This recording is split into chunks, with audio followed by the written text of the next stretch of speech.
이 영상을 끝까지 보면 육아 기록을 어떻게 하면 좀 부담 없이 할 수 있는지 이런 것들을 알 수 있을 거예요. 꿀팁도 많이 담았고요. 소소한 구독자 이벤트도 준비했으니까 꼭 끝까지 봐주세요. 출산한 지 벌써 82일이 되었어요. 정신없이 하루하루 보내다 보니까 그동안의 기록을 제대로 남기지 못했더라고요. 그래서 오늘은 그동안 못 쓴 82일치 육아일기를 한꺼번에 기록했어요. 먼저 초음파 앨범에는 출산 후 병원에서 찍어둔 발도장과 엄마와 아기의 첫 커플템인 병원 팔찌를 넣었어요. 발도장은 그냥 두면 잉크가 날아간대요. 그래서 이런 형태로 액자를 만들기도 하던데 저는 그냥 초음파 앨범에 넣었어요. 그리고 월별 형식으로 사진을 인화해서 하루하루를 기록해요. 물론 몰아서 기록하지만 아기가 하루가 다르게 자라는 모습이 시간이 너무 빠르게 느껴지기도 하면서 너무 아쉽더라고요. 그래서 이런 아쉬운 마음을 육아일기 작성하면서 스스로 달래고 있어요. 여러분들은 육아 기록 어떻게 남기고 있어요? 안녕하세요. 여러분, 오늘은 기록에 대한 이야기를 한번 해보려고 해요. 저는 원래 기록의 중요성에 대해서 잘 모르고 있다가 대학생 때 블로그를 시작을 했거든요. 그리고 나서 몇 년 뒤에 그 블로그 글을 다시 보니까 기록의 중요성에 대해서 깨닫게 됐어요. 사실 저는 계획형이 아니라 마감 기간이 임박했을 때 제일 효율이 많이 나는 P 성향이거든요. 그래서 일기라든지 기록 같은 경우에도 매일마다 꾸준히 하는 성향보다는 한 번에 몰아서 작성하는 그런 성향이에요. 시작해볼게요. 출산 전후로 꼭 해두면 좋은 것들 5가지 이야기를 해볼게요. 일단 첫 번째로는 핸드폰 용량을 무조건 확보하는 걸 저는 추천드려요. 이건 진짜 꼭 말씀드리고 싶었던 건데, 출산 전에 핸드폰 용량을 최대한 비워두는 게 생각보다 너무 중요해요. 저는 개인적으로 핸드폰을 거의 초기화한 상태처럼 만들어두는 거를 추천하고 싶어요. 이전에 찍어둔 사진이나 영상 중에서 굳이 지금 안 봐도 되는 것들, 그런 것들은 정리하고 삭제하고, 그리고 미래까지 남기고 싶다 하는 것들은 아이클라우드나 네이버 마이박스, 뭐 구글 드라이브 이런 데다가 저장해 놓고 아기가 태어나는 그 순간부터 육아를 하는 그 도중에 정말 말도 안 되게 사진이랑 영상을 많이 찍게 되거든요. 그리고 강박을 가져도 될 정도로 많이 찍는 거를 저는 추천합니다. 저도 나름 많이 찍었다고 생각을 했는데 지금 다시 이렇게 보면서 돌이켜보면 왜 내가 이것밖에 안 찍었지? 이런 생각이 계속 들어요. 그래서 조금 아쉽더라고요. 특히 신생아 이 한 달, 생후 그 4주 한 달이 정말 애가 폭풍 성장을 하고 손발이 달라지고 사이즈도 달라지고 표정도 달라지고 이러니까 생각보다 그 신생아 한 달 기간이 너무 짧게 느껴지면서 많이 그리워지더라고요. 네, 그 시기가 지나고 나면 정말 너무 그리워졌어요. 그래서 요즘에도 막 신생아 사진 보긴 하거든요. 물론 사진 찍느라 체력이 다 써버릴 정도로 무리하라는 뜻은 아니에요. 엄마의 휴식도 챙기면서 워라벨처럼 이 사진도 찍고 동영상도 찍고 이러면 충분해요. 그리고 가능하다면 이참에 핸드폰 용량 큰 걸로 바꾸는 것도 정말 추천드립니다. 두 번째로 꿀팁을 이야기하고 싶은 거는 바로 사진 공유 어플 쑥쑥찰칵이라는 어플인데요. 제가 실제로 출산한 당일부터 지금까지 계속 쭉 잘 쓰고 있는 어플이에요. 이 어플의 가장 좋은 점은 뭐냐면 사진을 한 번만 올리면 양가 가족들이 다 같이 볼 수 있다는 점이거든요. 카카오톡으로 간편하게 가입할 수 있어서 저희는 양가 가족분들 전부 다 이 어플을 다운로드하고 보라고 저희는 했고요. 실제로도 정말 많이 보세요. 이 어플이 너무 효율적이에요. 이 어플이 없으면요, 생각보다 비효율적으로 사진이랑 동영상을 공유해야 되는데, 뭐 예를 들자면 남편이랑 저랑 같이 육아를 하잖아요. 근데 만약에 내 폰으로 찍었어. 그러면 내 가족 단톡에 올리는 건 쉬운데 남편 가족 단톡에 올리려면 내가 남편한테 전달해야 되고, 그럼 남편이 또 그걸 저장해서 가족 단톡방에 올려야 되는 거잖아요. 반대로 남편이 찍었으면 그거를 또 저한테 전달해야 되고, 뭐 이런 과정이 복잡한 거죠. 그리고 그게 생각보다 번거롭잖아요. 그래서 쑥쑥찰칵 어플은 이 부모 중에 한 명만 올리면 가족분들도 올릴 수 있어요. 뭐 아무나 한 명이 올리면은 모두가 다 볼 수 있어서 정말 편하고요. 댓글 기능도 있는데 이거는 이제 아무나 댓글을 올리면은 그 댓글을 볼 수 있거든요. 근데 이거는 엄마 가족, 아빠 가족 이렇게 따로 댓글이 보여요. 그리고 이 어플을 사용하기 전에 꼭 알면 좋을 게 있는데요. 이게 무료 버전이랑 유료 버전이 따로 있어요. 저는 무료 버전을 사용하고 있는데 이 어플이 조금 헷갈리게 설명을 하더라고요. 그래서 여러분들이 속을 수 있는데 한번 이야기를 해볼게요. 일단 무료 버전이 어플을 들어갈 때마다 무료 버전이 언제 끝난다, 유료로 전환된다 이런 팝업이 자주 뜨거든요. 그래서 저희도 헷갈렸어요. 그러면 일정 기간 지나고 무료 버전이 끝나면 우리가 무조건 돈을 내야 되는 건가? 라고 착각을 했는데 실제로 이렇게 착각하시는 분들이 많이 탈퇴하고 그런다고 하더라고요. 근데 그럴 필요가 전혀 없어요. 이게 뭐냐면 사진이랑 동영상 1000장 이상 올리게 되면은, 누적으로 올리게 되면은 그때부터는 광고 하나를 봐야 되는 거예요. 광고 하나를 봐야지 영상이랑 동영상을 올릴 수 있게 이렇게 세팅이 되어 있는 거죠. 그리고 영상은 1분 미만의 영상들만 올릴 수 있고 1분 이상의 영상들을 올리려면은 유료 버전을 결제해야 돼요. 그래서 저희는 1000장, 누적 1000장의 영상과 사진을 올리기 전까지는 영상 안 보고 그냥 올리게끔 됐었고, 유료 버전을 사용하지 않고 무료 버전으로 계속 사용하기 때문에 1분 미만의 영상들과 더불어서 그날 하루 올리면은 이제 하루에 한 번씩 광고를 봐야 돼요. 광고 보는 거는 솔직히 1분 이상 안 걸리거든요. 그래서 생각보다 번거롭지 않네 해서 저희는 특히 유료 버전을 구매하지 않았어요. 이 팝업 창이 좀 헷갈리게 되어 있긴 하던데 그거 다 무시하시고 무료 버전이 끝난다고 해서 무조건 유료 버전으로 구매해야지 이 어플이 작동되는 건 아니라는 거를 알았으면 좋겠어요. 그리고 이 어플을 사용하기 전에 한 가지 마음의 준비를 해야 되는데요. 이 어플을 쓰면 은근히 매일 올려야 될 것 같은 그런 의무감이 생겨요. 그러니까 육아하다 보면 진짜 찍을 게 없는 날도 있잖아요. 항상 반복되니까. 그러면 가끔 양가 가족들한테 전화로 오늘은 무슨 일 있는 거야? 오늘은 사진 안 올라오네? 약간 이런 연락이 올 수도 있어요.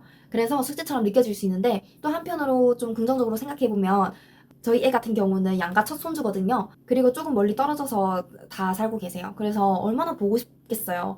조금 숙제처럼 느껴지더라도 좋은 마음으로 하고 있습니다. 이런 점도 미리 알고 시작하면 마음이 조금 편할 것 같아요. 세 번째로 제가 이야기하고 싶은 거는 바로 태동 영상이랑 만삭 때 영상을 꼭 남겨두는 거예요. 이건 출산 후에 정말 많이 느꼈는데요. 태동이 너무 그립더라고요, 저는. 출산하고 나면 배 안에서 움직이던 그 느낌이 신기할 정도로 바로 잊혀져요. 그래서 예전에 찍어둔 태동 영상을 보면서 신기하기도 하면서 뭉클하기도 해요. 진짜 임신 그 40주 기간이 저는 약간 전생처럼 느껴지거든요. 기억이 잘 안 나요. 태동이 무슨 느낌이었지? 태동 너무 그립다 이런 생각이 들었어요. 그래서 예전에 찍어둔 태동 영상을 보면 신기하기도 하고 뭉클하기도 한데 저 같은 경우에는 소파나 침대에 누워가지고 이렇게 핸드폰을 이렇게 위에 달아놓고 30분 동안 거의 촬영을 했어요. 뭐 타임랩스로도 찍어도 되고 아니면 그냥 찍어서 편집으로 배속을 했거든요. 그러면 태동이 이렇게 조금 배속을 했으니까 확실히 눈에 띄게 잘 보여요. 이건 진짜 추천인데 출산 후에 아기랑 그리고 출산 전에 만삭일 때랑 같은 구도로 이제 같은 옷으로 한번 찍어보세요. 그리고 딱 이어지는 포인트에 두 영상을 합쳐가지고 편집을 하면 마치 그 하루에 다 찍은 것처럼 느껴지는 그런 트랜지션 효과를 얻을 수 있거든요. 임신했을 때 만삭 때 한번 이렇게 한 바퀴 돌고 그리고 진짜 실제로 출산하고 아기랑 이렇게 한 바퀴 돌고 그 한 바퀴 도는 그 시점을 똑같이 맞춰가지고 한 영상을 만드는 거예요. 그럼 약간 비포 애프터 느낌으로 약간 좀 감동적이에요. 약간 그런 느낌으로 또 색다르게 기록을 하면 좋지 않을까라는 생각을 했어요. 그리고 네 번째는 초음파 앨범 작성하는 거예요. 저는 임신하면서 이 초음파 앨범 하나 만들어 봤어요. 엄청 거창한 건 아니고요. 다이소에서 산 정말 평범한 앨범이에요. 제 성향상 꾸준히 초음파 검사를 할 때마다 한 건 아니고요. 딱 2번에 나눠서 완성을 했어요. 누적 한 2시간이면 완성이 되는데 한 번은 임신 22주차 때 그리고 두 번째는 출산 이틀 전에 몰아서 했어요. 제가 미루고 미루는 성격이라서요. 그러니까 초음파 사진을 전부 다 붙이진 않았고요. 각 주차마다 이제 한두 장 정도만 선별해서 붙였고 그때 느꼈던 감정을 남편이랑 각각 포스트잇으로 작성을 해가지고 뭐 남편 제 거 이렇게 해서 적고 스티커로도 이렇게 좀 꾸미고 마무리했어요. 이게 기록이라고 하면 시간 많이 들겠다, 꾸준히 해야겠다, 약간 이런 부담감이 좀 느껴질 수 있잖아요. 근데 이런 초음파 앨범은 저처럼 딱 이틀 총 합쳐서 2시간도 안 되는 그 시간을 투자해도 충분히 만들 수 있거든요. 그래서 기록이 귀찮다고 느껴지시는 분들한테는 약간 시간 대비 만족도가 꽤 높은 나름 가성비 좋은 기록이라고 저는 생각해요. 근데 이제 뒤로 갈수록 포스트잇이 없어요. 그냥 몇 주 차 이런 느낌, 이렇게 한 줄 부쩍 태동이 활발해지기 시작 뭐 이런 식으로 작성을 했고, 뒤에는 실제로 태어났을 때 사진들이랑 마지막에는 아기 도장, 아기 발자국 도장은 이게 시간이 지나면 휘발될 수 있대요. 그래서 보통은 이걸 가지고 뭐 다른 발도장 관련된 그런 굿즈 같은 걸 만들기도 하던데 저는 그냥 굿즈 따로 안 만들고 이렇게 넣어놨습니다.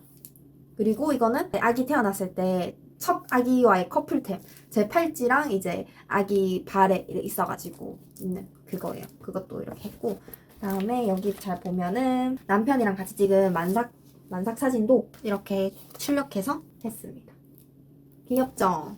대망의 5번째, 마지막 육아일기 작성하는 거예요. 되게 거창하게 매일 많은 글을 이렇게 써야 될 것 같다라는 부담이 솔직히 들잖아요. 저도 처음에 들었거든요.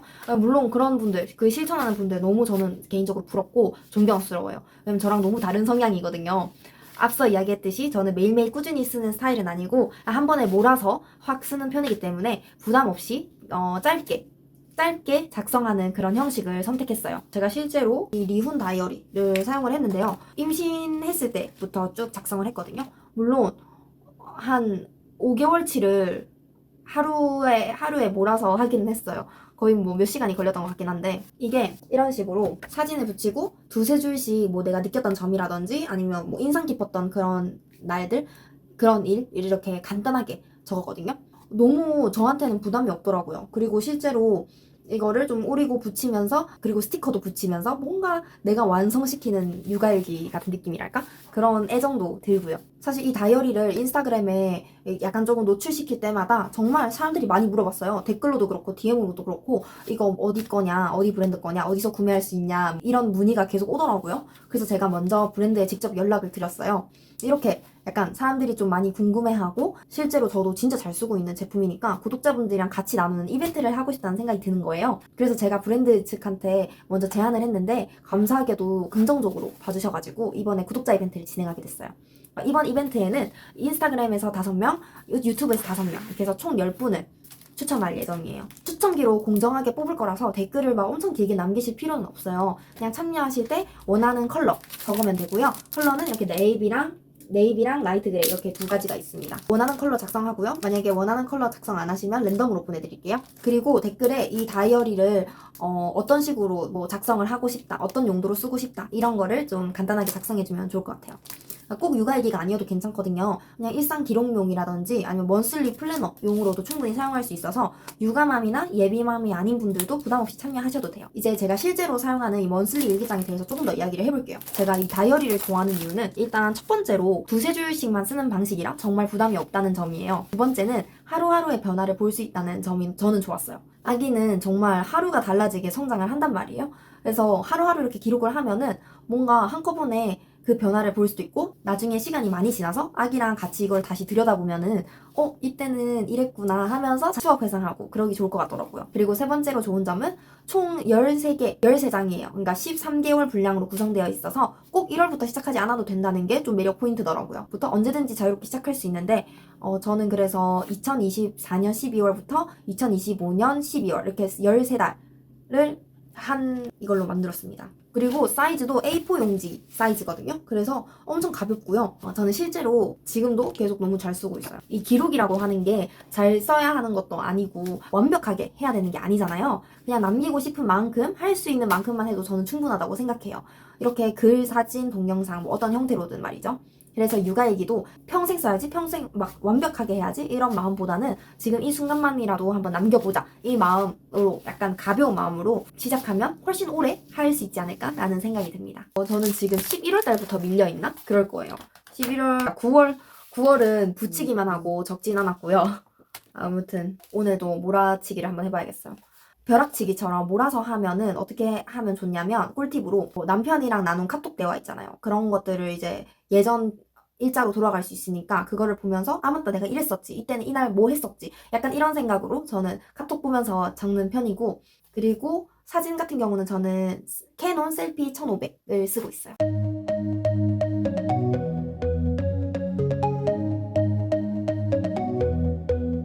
Take me home, take